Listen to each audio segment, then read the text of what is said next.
Well, a very good morning. Welcome to BCTV. Good morning, Uganda Extra. My name is Jage Nasemakola Zikusoka on another very lovely day, but of course on another very sad day that the country loses one of its historical members, General Eli Tumwine.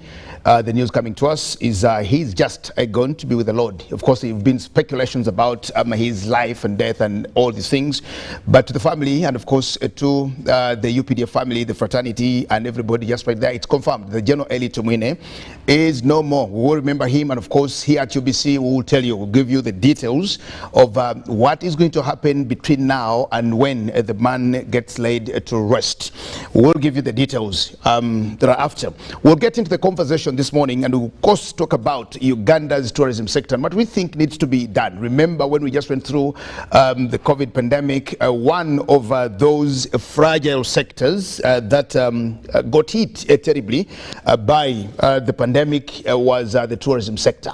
How should it be elevated now, and how should we think it should get back onto its feet? It's going to be the conversation with us this morning, and of course joining me in studios are three experts on tourism and of course the things that we're going to discuss and talk about. I'll first introduce Madam Elsie Atafua, the UNDP resident representative. You're very welcome, Madam Atafua. Thank you very much, Makula. I hope I can call you that. I am happy that you actually now know how to pronounce my name. Yes, I'm waiting for my citizenship now. Uganda, very welcome. Thank you very much. Of course, together with Madam Atafua here is Amos Wekesa. He's the founder of Great Lakes Safaris. And to me, Amos Wekesa is an old boy. Karibu Obi. Nice to meet you in the studios, man. Thank you. Thank you so much. Happy to have you. Yeah, and of course, Madam Lydia Jarova, the CEO of Uganda Tourism Board. Lily, you're also very welcome. Thank you very much. It's nice to be here. Thank you.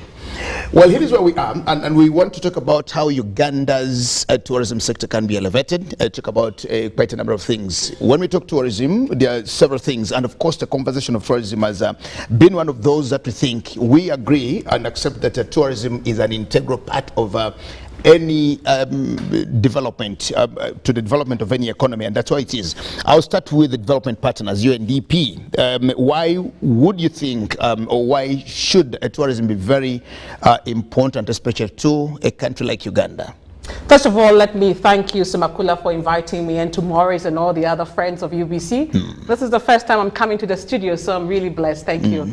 And really, it's a delight to be here with Lily and Amos, who are friends. So sure. To be on a panel with friends is a rarity. So thank you very much for that. And also let me express our condolence for the loss of the general from UNDP and the UN family together. But let's come to the conversation of today. Why is tourism important in Uganda? Let me try to set some context, Simakula, because it's very important. Uganda is arguably, in my opinion, perhaps the most beautiful country on earth. I don't think Ugandans realize that. And we are blessed with a lot of assets. We do have the Rwenzoris. It's one of the most beautiful mountain ranges on earth. We do have the source of the Nile. We have 54% of the world's remaining mountain gorillas are here in this country. We have 11% of the world's bird species are here in this country. We have Lake Victoria, and I can go on and on and on. So the question is, how do we take advantage of these assets that we have from a development point of view? And therefore, for us in the development sector, for UNDP, for the United Nations family, a couple of points that I wanted to stress. First of all, tourism is a great enabler for development, an accelerator for development. Why do I say that? In the year 2019, before COVID hit, we know 1.2 billion people crossed the world in tourism.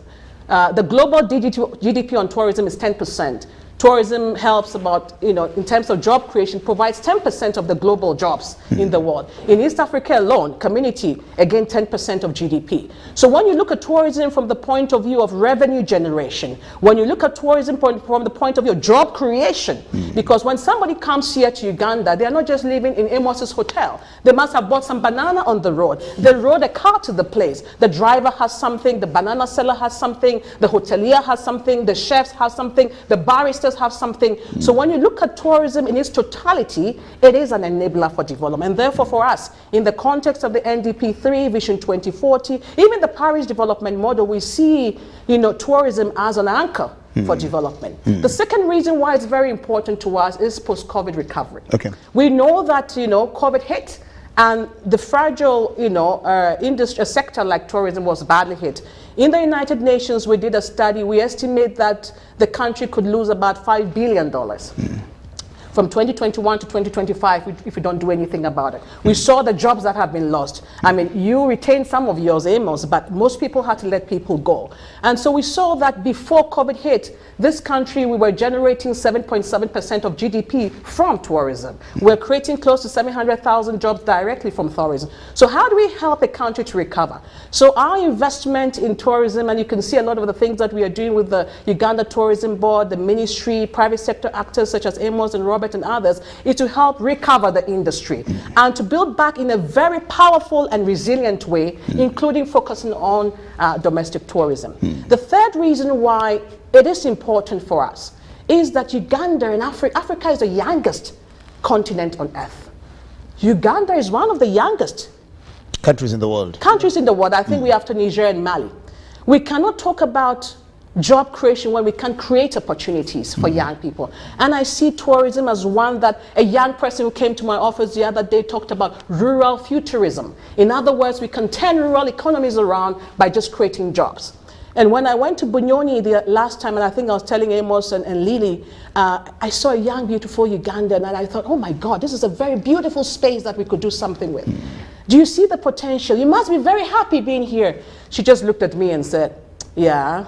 What's this woman? Why is she so excited? My village is behind the mountains. Did she see the opportunities? Did we allow her to see the opportunities? So in terms of job creation, we can do something about that. And the last 2 points very quickly, because I know other panelists have to talk, is about the interconnection between tourism and climate change.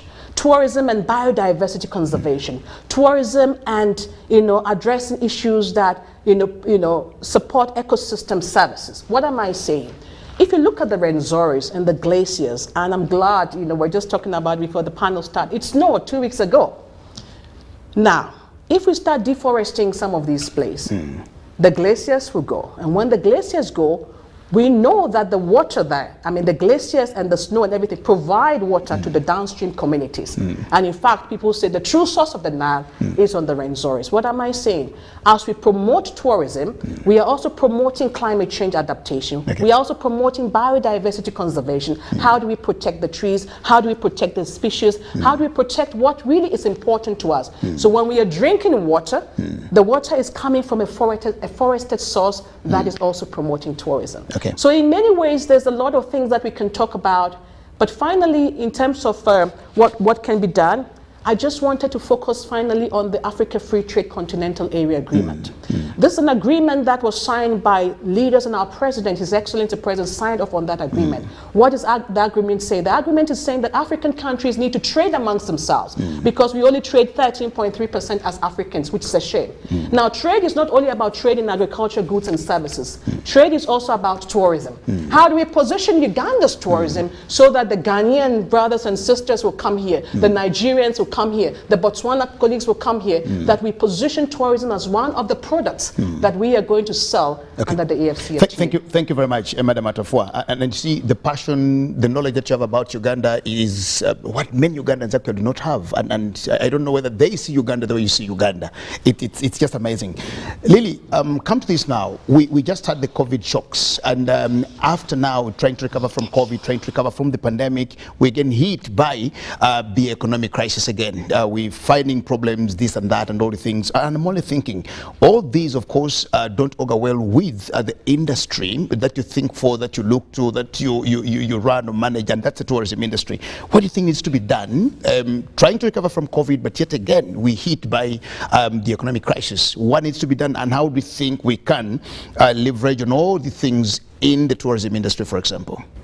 Thank you very much, Semekula. Yes, we were hardly hit by COVID, and the current economic situation is not making it any better for everyone.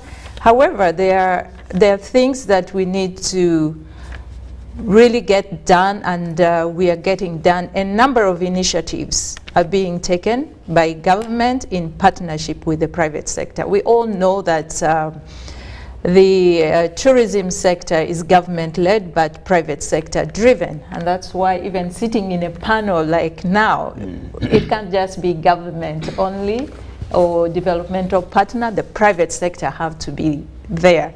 So there are a number of initiatives that government is working on right now. One, we have we are increasing on our marketing effort. First of all, we appreciate that Uganda is not well known by Ugandans themselves, but also by the world. Yeah. So there's a lot of effort that we are putting in creating awareness about the what beauty, the assets, the opportunities that this country has that can be used for tourism development, creating jobs, you know, increasing their earnings and contributing to the GDP. And some of these initiatives from Uganda Tourism Board includes the marketing initiatives. One, we have continued to engage the media, as we are doing right now. It is a way of educating the public about the opportunities we have in tourism. Two, we have with the current world as well and the experience we went through with COVID, we have enhanced our digital engagement in spreading the word, in promoting and marketing Uganda. And I want to take this opportunity to say thank you to our developmental partner, UNDP, who has been in support of providing funding in digitizing our operations at the Uganda Tourism Board. And this includes not only the marketing, but also in monitoring standards, because it's important that the service we are offering in the tourism sector is of quality standards. So we have digitized our grading and classification processes with support from UNDP. A number of other initiatives include also engaging with international partners. We have hired market destination representatives in key markets. The UK, North America, the German-speaking are our core markets. And we need to get back there right now and push harder, because we need now, in these markets, we are relatively known, but we now need the market penetration. We need to increase shares, the numbers of people from these markets coming to Uganda. But there are also emerging markets that we are looking at, India, China, you know, UAE, the Middle East is another big market we have as well. And film is one other area that we are looking at. From the point of view, one, Uganda is a great film location. We have lost on some of the opportunities where we have had international films being done in Uganda. We didn't take good opportunity of positioning ourselves. I know two of those that Bangle, at least. Yes, but we are more prepared now to make use of the opportunities and also market Uganda as a destination for filming. But we are trying to see how we actually use film to promote Uganda. And another very key thing is that, yes, there has been a lot of concentration on leisure tourism, but we are also trying to develop and position Uganda as a MICE destination, business tourism, and MICE being meetings, incentives, conferences, and events. From 2018, we launched our Uganda Convention Bureau, which the policy was set up and all the guidelines, but it was not operationalized. So from this year, we are operationalizing the Uganda Convention Bureau, where we are getting to proactively bid for different international meetings and conferences to be able to bring in more numbers to Uganda, because with the incentive in MICE, we know that it increases the number of leisure tourists as well. Okay, well, thank you so much, Lily, and I think that's another very good one. Let me hear from my brother, Amos here. As Great Lakes, I know you're doing what you can, you're trying to do your best, you're doing enough, but do you think all of us as a country are doing enough to leverage on this thing called tourism? Private sector investment. We know that you're really wanting to see that it happens, and etc. And I think that's why many people complain that domestic tourism in this country is very expensive, because you need to do what you can to meet Amos's standards. Because Amos is an investor, you have to do all these things. And where are you with the government in partnership to actually see that this thing gets to where we think it should be? Well, I think first, one thing that we all must appreciate is that, first I want to thank the two ladies. Of course, me and Lily have to have passion about this country. We have no choice. It's our home. But listening to Madame Elsa Tafa, sorry, I might be pronouncing it wrong.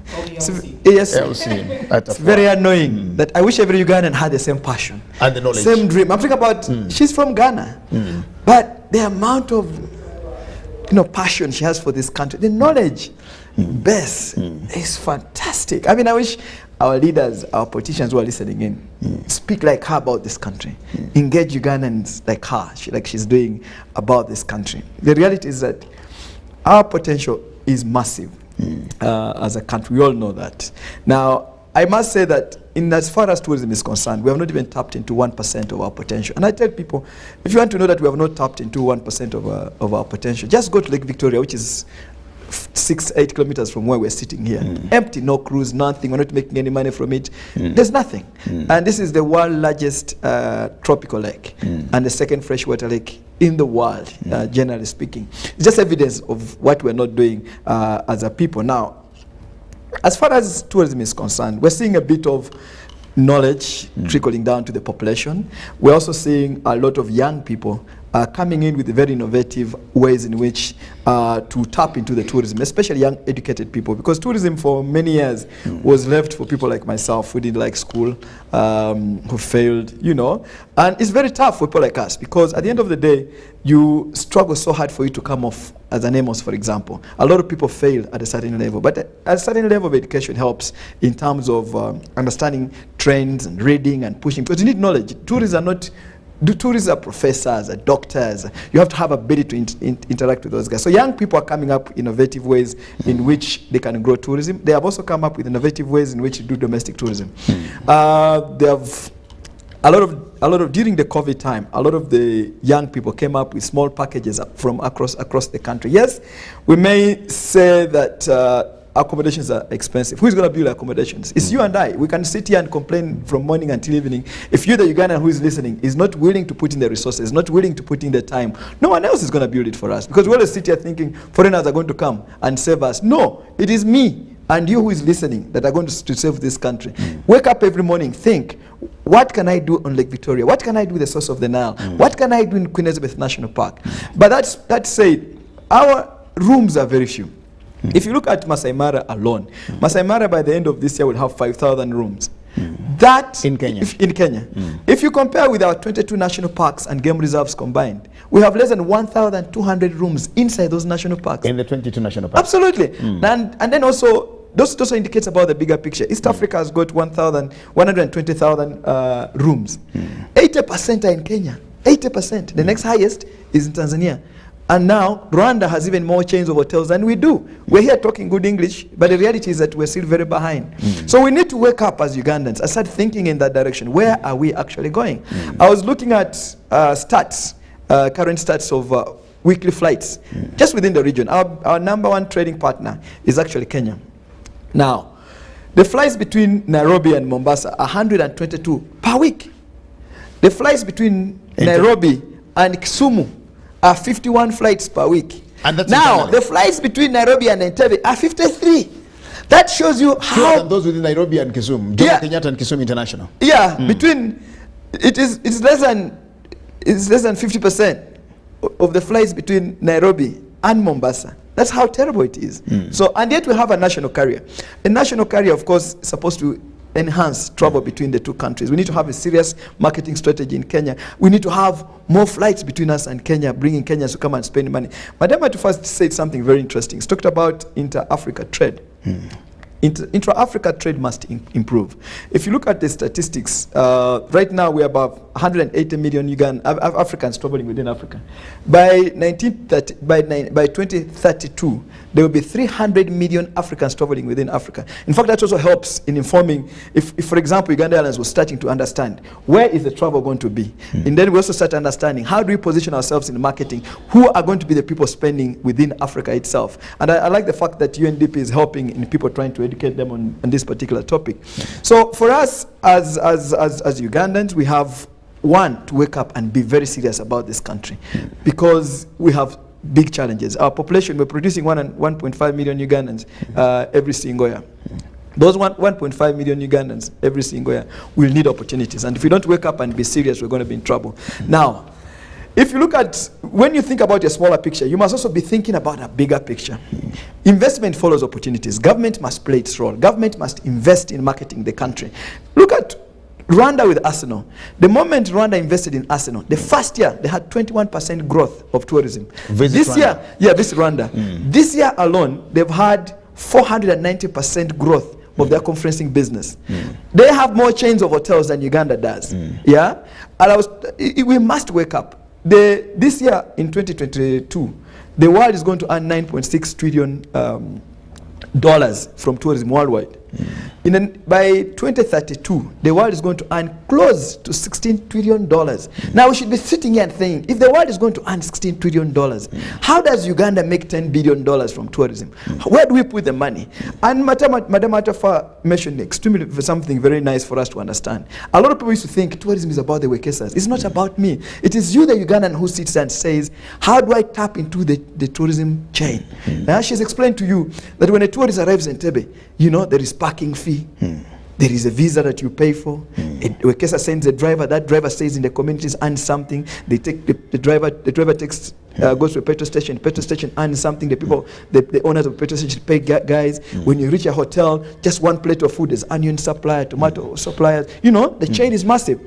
Is it the concept of tourism that we do not understand, or something else? Because, you know, when we talk about tourism, it just seems like it's something that we think it's obvious that people understand it. Now, when you start explaining it in that angle, yes, then of course it brings in some other light. But is it the concept of tourism that we do not appreciate or understand? That's why we're not doing what we're doing, like you said. I think it's our education system. What we need to do is change. If we want things to change in future, we have to get into our education system and teach people, what does Lake Victoria mean to us? What does Mount Elgon sitting on the world's largest caldera mean to us? What is having the most technical mountain on the continent mean to us? The highest block of mountains, ranges, the Rwenzori. What do they mean to us? What does having a good weather mean? What does having 48.9% of East Africa's arable land mean to us? Until we go to that detail, then we will we'll have a very big challenge. We need to appreciate the fact that we are poor, but we're potentially a very rich country. We have so much that we can do with our tourism. Why would Egypt make $15 billion from tourism directly, and almost $4.5 billion is from the Nile? Yet we have the source here. We have the best opportunity for rafting in the world on our river Nile. We have the most powerful waterfalls in the world on the Nile here. Why can't we be making at least $2 billion?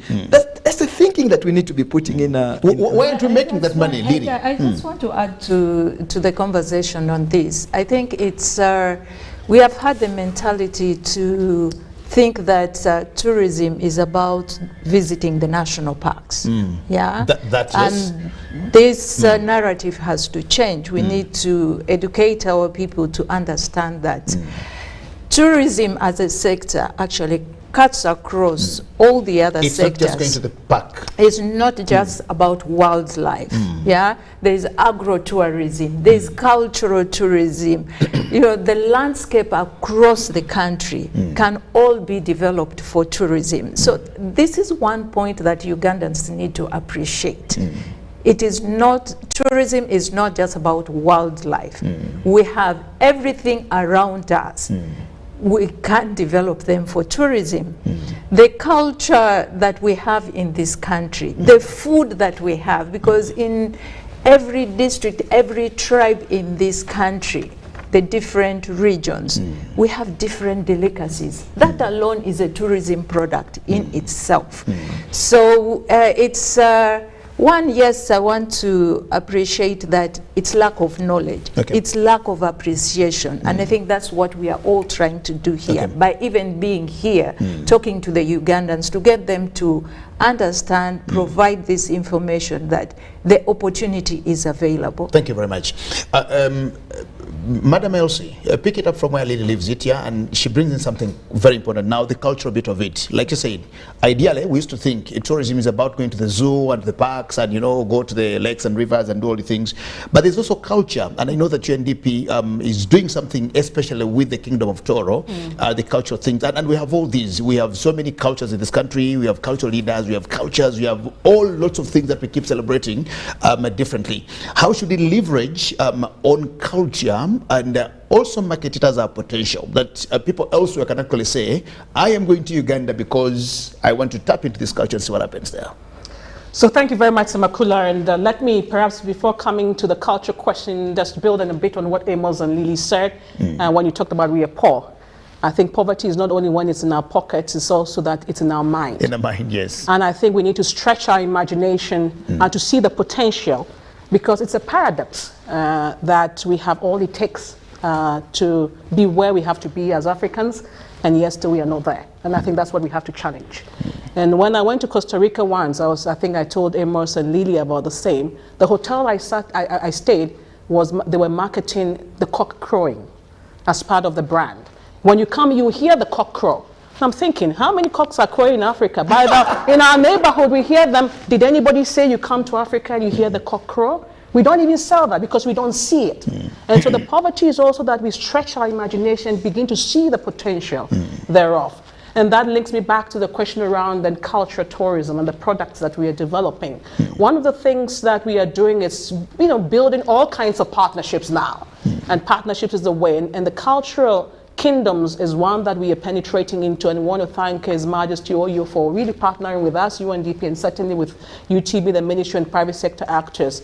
And a couple of things why it matters. It matters because, you know, in African tradition, in Uganda tradition, I'm from Ghana, in our traditions, our culture play an important role in terms of messaging, in terms of having a king that speaks, that people listen.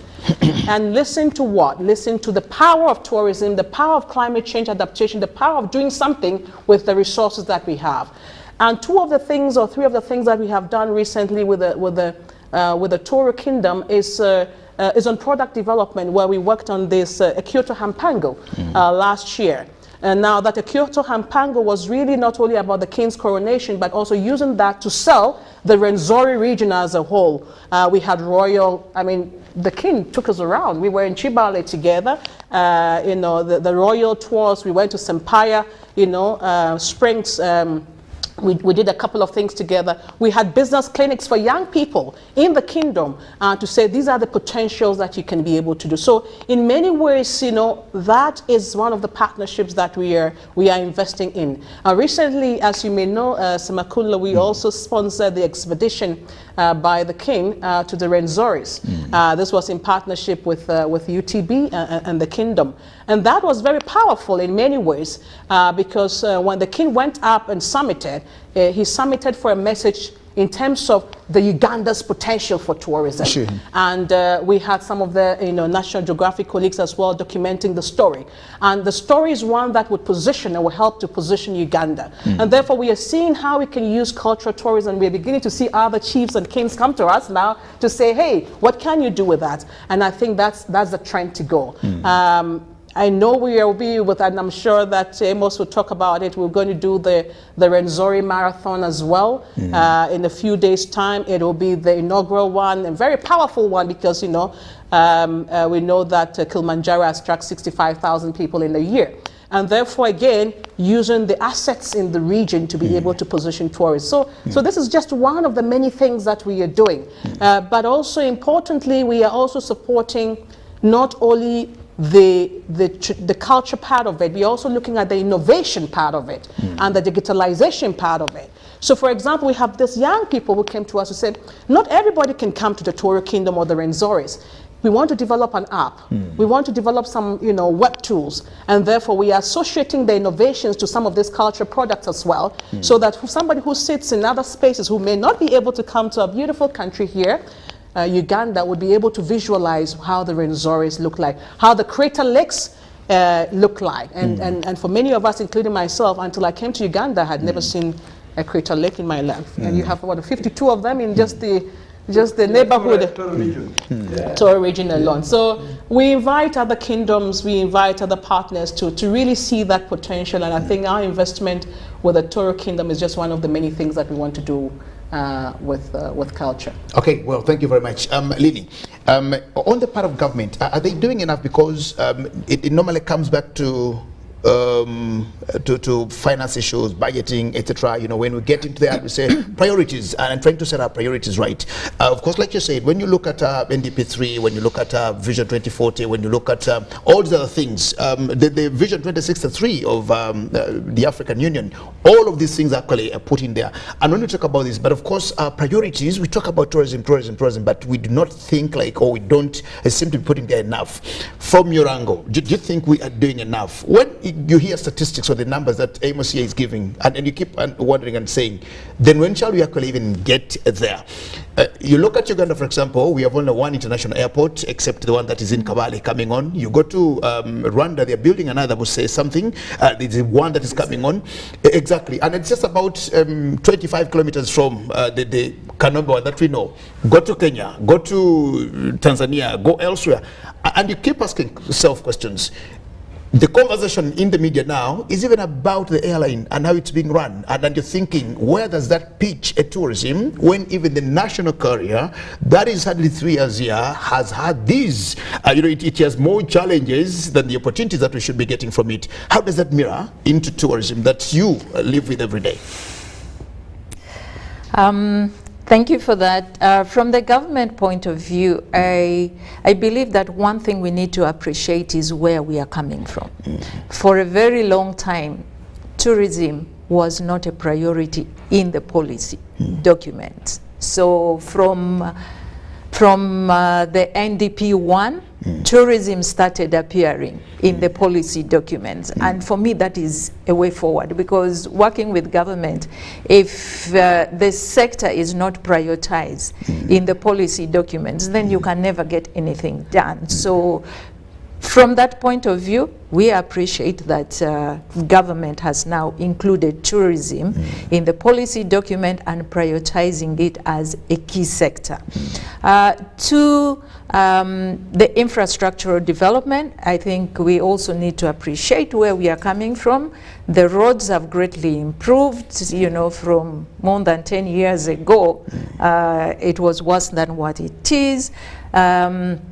Yes, Uganda Airlines might be having its challenges now, but the decision to actually revive the national carrier is a very good decision that government put in place, or the decision that government made to invest that money, because we know that we invested that from our own earnings. And the issue of the management, I believe, is an issue that can be resolved. Right now, it's an issue. As Ugandans, we need to be passionate about what belongs to us. We have Uganda Airlines as our own asset. Yeah. We should be, if there is a problem, yes, there could be a problem. Can we find a good solution to it, other than trying to say, it's not working, let's just get rid of it, which seems to be attitude of some of the Ugandans. In life, there are always challenges, but there are always solutions as well to whatever challenges that comes by. Yes, I've talked about the infrastructure. When it comes to, and the policy, when it comes to the actual financing, that is where we are still having a challenge. We need to see more investment for tourism. And this is not just about budget to Uganda Tourism Board for the marketing, but for the development of the products itself.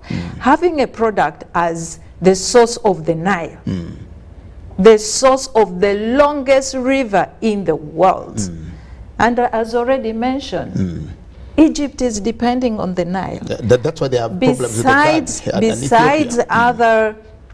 Besides other sectors benefiting from the Nile in Egypt, they have taken the opportunity for tourism as well, which is something we have not really done. Okay. Yeah. Very important. You know, when we talk about this, I just remember about 7-10 years ago, I flew from Sydney to Auckland in New Zealand, and just before landing in Auckland, about 15-20 minutes to landing, then everything on their aircrafts is about their culture, about where you need to visit, about all the things.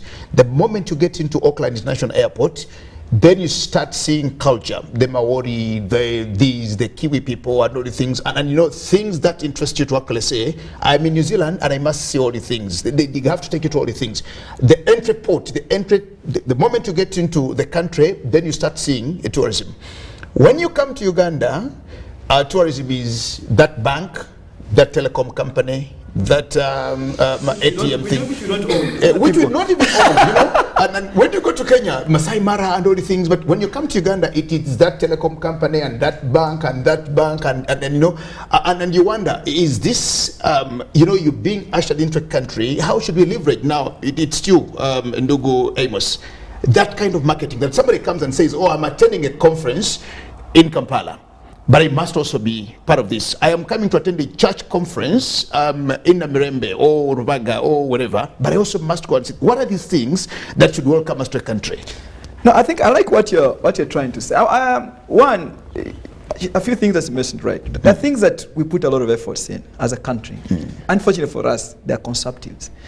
But look at security. This country is very secure because government has put in effort. I sometimes keep thinking that if we put in 10% of the efforts that we're putting in securing the country, because being safe is not enough. To be safe long term, you have to make sure that people have opportunities. That is what is very important. Now imagine if we put the same efforts in security, the same efforts that we put in security to making sure that the country has business through tourism. Because if you look at our statistics, what's the budget for 2022-2023? It's about 48 trillion shillings, which is about $12 billion, right? Now, out of the 48 trillion shillings, 60% is recurring budget. That means fuel, cars, The next 18% is paying interest on loans. Now, we cannot collect 100% of recurring budget because we collect about 21 trillion shillings. Now, and they're saying that if you invested between $30 to $50 million in just marketing this country every single year, you can potentially make about $12 billion over a longer period of time per year. It cannot work overnight, but in 6, 7, 8 years, you'll be able to make $12 billion from tourism alone. That is equivalent to your annual budget.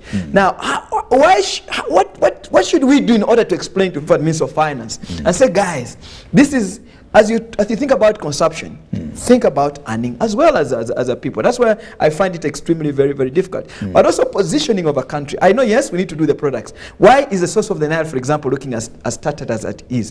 Where investment follows opportunities. When you see very few people going to the source of the Nile, there is no incentive for you to invest in it. That's why marketing is number one opportunity. That's why you see countries invest so much money in marketing themselves. When you market a country, investment just follows. Why do we have less than 3 complete international chains of hotels? Kenya has got 88 international chains of hotels. If you want to know that a country is developed, a country must do business within other countries. It must do international business. And if you want to know that a country is involved in international business, what are the top 2 indicators? One, your arrivals in the airport. We have 1 airport. Kenya has got 5 airports. 5 airports, yes. 5 airports. Rwanda has got Rwanda Air does domestic flights. It does. In that very small country. We talk about Rwanda. Tanzania, the amount of arrivals in Arusha, the amount of arrivals in Dar es Salaam, Zanzibar are shocking. Now, that is, you need to understand how many people go through your airports. Number 2, international chains of hotels. Now, if Kenya has got 88 international chains of hotels. Uganda, 2 are coming up to make 3. Hilton, and Marriott. Marriott, Yeah. Protea. The others, Protea is called a regional Protea chain. is They don't- actually regional. It's South African. Serena is also called a regional chain. You cannot call it an international chain. It's in Sheraton that we pretty much had. So we need to wake up and be very serious. I liked what you're saying, and this is something I've engaged with Uganda Airlines. Uganda Airlines formation is one of the best things. I spent about 10 years writing about why we need to have a national carrier. A national carrier is not necessarily a business. A national carrier is an infrastructure. If you have a route between Entebbe and London, you have created a road for people who are able to spend to come into your country. Number two, you have created a road for you to take your agro products, everything with your airline to London. That is what's supposed to be. That's what you're supposed to be doing. It's supposed any country that's going to develop with tourism must have a national carrier. Now, for us, when you have a national carrier, you must have strategy. I've told Uganda Airlines, Kenya Airways started flying to New York in 2018. But in 2013, they had already formed an office in the US. I'm a member of American Tour Operators Association.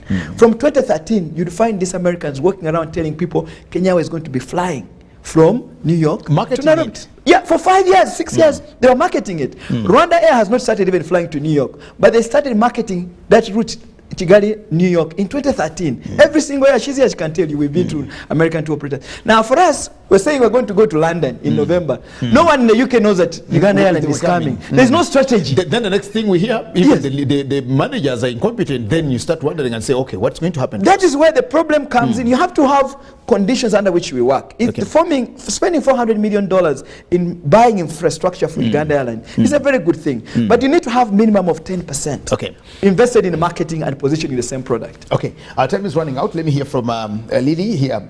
In our closing remarks, we have about 5 minutes to be out of here. But of course, the conversation with tourism, especially for you, it can never end. We just accept that we need to get somewhere. But let me hear from you conclusively.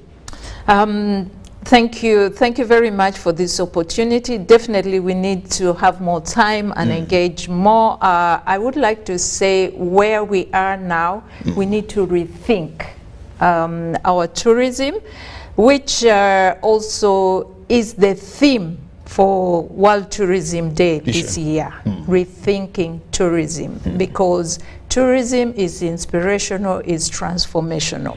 And with that, as already mentioned, one of the key things that as we develop Uganda as a preferred tourism destination, what we should be looking at is that we are cognizant of what is happening in the space of climatic change. So our tourism development needs to be an ecotourism, where it is cautious of the impact on the environment, impacts on the people. Our tourism should benefit the local people and move them from poverty to having all the necessities that they need, and be able to provide the jobs. We have so many young people, and tourism is one industry that can actually transform this economy and be able to provide the jobs that our youth need in this country. And I would like lastly just to encourage the Ugandans. Tourism has a lot of opportunity for each and every one of us. And tourism should be for all of us. For those who have the money, there are lots of opportunities for investment, but there are lots of opportunities for those who are working also very hard, the civil servants, the business people. Travel around and know your country. That's the only way that you're going to be able to appreciate the country that you live in, the country that is yours.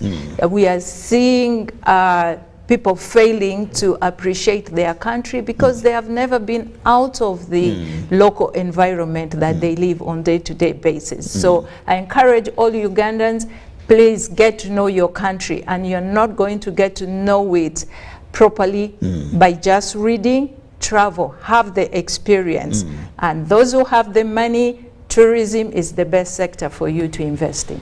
Thank you very much, Lydia Jarova, the CEO of Uganda Tourism Board. Thank you very much. Madam Elsie Atafwa, UNDP resident representative, your final remarks. Well, first of all, let me thank you for inviting me to be part of this very powerful conversation. We need to come back here again. You need to come back here. Exactly. My final reflections, I think we should see tourism as an enabler for development. We need to see tourism not as an elite person who has just come to see the gorillas. Sure. It's for the Wananchis. It's for the young people of Uganda, boys and girls, men and women. We have something. And I think if we begin to stretch about our imagination, the potential of tourism to transform our economy, to transform rural development, to create jobs, to empower people, then we'll do something about it. My final reflection is that we need to invest. Invest, invest, invest. Invest in the enabling policy, regulations, conditions. Some of us in the UN family, UNDP and others have been investing a lot in that. We need to create the enabling environment for the private sector, for example, to thrive.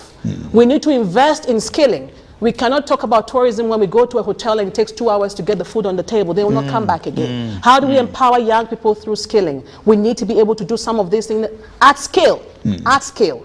Because we need to be competitive. You talk about Kenya a lot, but they have invested. You've talked about South Africa a lot, they have invested. So we need to invest. We need to invest in the basic infrastructure. I know the government has been doing a lot. Lily, you talked about that. But if you go to some of the powerful, most beautiful spaces, we don't even have the basic roads yet to some of these spaces. I mean, a tourist may not come back again. So some of these soft investment, we need to do that. But when you talk about going to Auckland and seeing some of these, you went too far to Australia or New Zealand. Let's talk about Africa. We need to invest in that branding that, you know, Lily and others have been talking about, the marketing. Sometimes you don't feel it because you feel, we are wasting money. You know, we're spending $500,000 on this and that. But the soft things matter. They are the ones that will position the country. And we need to invest in the branding. We need to invest in the marketing. We need to look at the return on investment. If I put in $1 million on marketing, how much do I get back? And that is a case we must also make to the private sector to invest. And I think just before we came to the studio, we said we have to invite a few of the private sector colleagues as well to have this conversation around the table on what we can do. So I think the transformation that we seek, whether it's through the Vision 2040, the NDP3, the parish development model, we need to look at tourism as an enabler for development. Thank you very much. Something that we didn't talk about here, I think, is the other industry, the performing art, or etc. You'll notice that Ugandan musicians listen to Nigerian music. Nigerians don't listen to Ugandan musicians. All Ugandan musicians idolize Nigerian musicians everywhere they go, but you do not find a Nigerian mimicking or trying to even do anything like Ugandan. And I think this is something that we also need to look into. But our time has run out, and I'll just hear your final comments in 1 minute. You must bring us back on that creative industry. It is. You know, Nigerians, yes, arts and whatever are like $1 trillion business, you know that. The industry. Yeah, industry. But it's everything. Where lies Premier League? The moment we make noise, Premier League, we're making the English rich. Exactly. We need to understand positioning. You've just talked about a very good thing, that before you arrived Auckland, they were showing on the Maori, the Kiwis, everything. On airlines. Emirates, that's the same. Emirates, you know, that made $1 billion loss. But Emirates created billions of dollars for the economy. They spend on the ground is what actually matters. You enter Emirates, you're putting on your stuff, it's about Emirates. Uganda Airline, I should enter Uganda Airline. And feel Uganda. And I feel Uganda. There must be videos on Uganda. There must be understanding. Everything should be about Uganda. The pilot, I fly New York, from to New York quite a bit with Kenya Airways. Before you enter Kenya space, the pilot is telling you, on our far right there will be Masai Mara, and Nairobi is the only place in the world that has got a national park in the city. You see a pilot talking about the country with passion. Yeah, that's the thing we need. And I've actually engaged Uganda Airlines on this. I just don't know what we should do. You know, at the end of the day, we just need to wake up. Thank you very much. I just can't thank all of you enough. Thank you so much, Madam Lily Ajarova, here from the Uganda Tourism Board. Thank you so much, my OB, Amos Wekesa of the Great Lakes Safaris, and of course, my sister. Yes. The last time we met, and you know, you come from Tamale? No, I come from Wadan. That's far from Tamale. Yes. Okay. But I'm Ghanaian. And yeah, Ghanaian, of course. Yeah, because I'm waiting for my citizenship. Thank you so much, Madam Atafua. She's the resident representative of UNDP. We thank you very much, and I think this conversation needs to continue when you talk about tourism and engage and get people onto tourism. It should be beyond just visiting the parks and maybe seeing the lakes and rivers and anything. But I also want to thank my producer Fakoldo Wama and Jeff Molondo for those area shots that you've been seeing about Uganda everywhere. Thank you so much, Jeff Molondo. I trust is one of those who has, I think, the richest archive of the area, Uganda. Thank you. For God and my country, stay blessed. My name is Jagan Asemakola Ziksoka. Shalom. Every waking day is a reminder just how beautiful this, our land, truly is. The kind of beauty that you can only find here. In the lush green all around us and the wondrous sights within. It's what you feel in the gentle caress of tropical wind from the mountaintops. And the glow in your heart from a warm neighborly invite.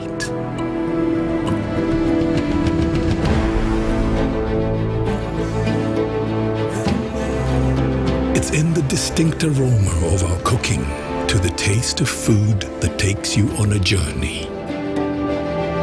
In the sound of homecoming and the sound of Mother Earth. In the magnificence we find on our travels and the exciting moments we experience.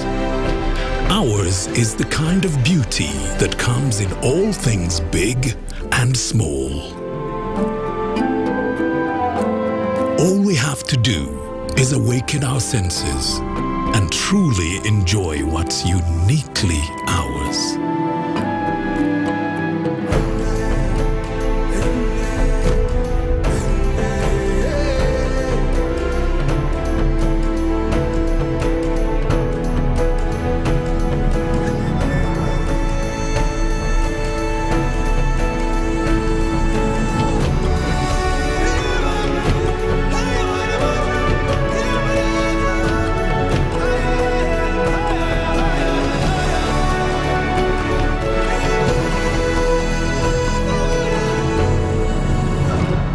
Explore Uganda, the pearl of Africa.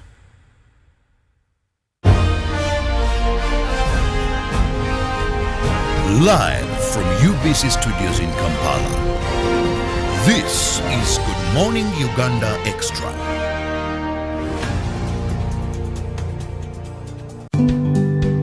Did you know it is mandatory to have all births registered and a birth certificate issued?